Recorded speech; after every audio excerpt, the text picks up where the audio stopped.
What's up? I'm gonna show you guys the latest addition to the Sawmill.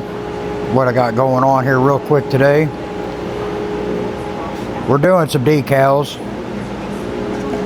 We're also doing some wood signs today. Got some pole boxes being built. Had to put a decal on the dump truck, of course. I'm gonna put some on that work truck there also. But the latest addition to the Sawmill is right here.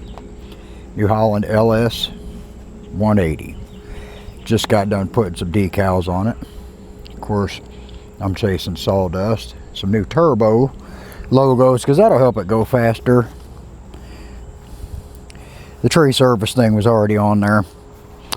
But after the incident with the trailer getting busted up by the big log, this was the way to go. And aside from using it over there, which also put new logos on the Sawmill, the best part of it is it could be used for other things, because it came with a grapple. We have a flat bucket, we have a tooth bucket, and we got a set of forks, which those forks are going to come in handy because here in a couple of days we have a huge laser burning machine going to be delivered, so we'll be able to burn entire doors that we're going to be making.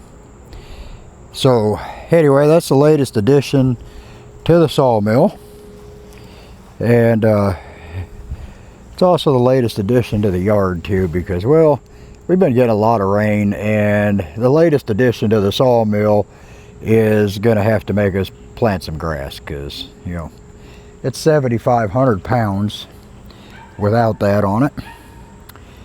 So yeah, there it is. If you ever had a New Holland LS 180 or any New Holland skid steer, tell me what you think about these things. This is my first skid steer. I love it.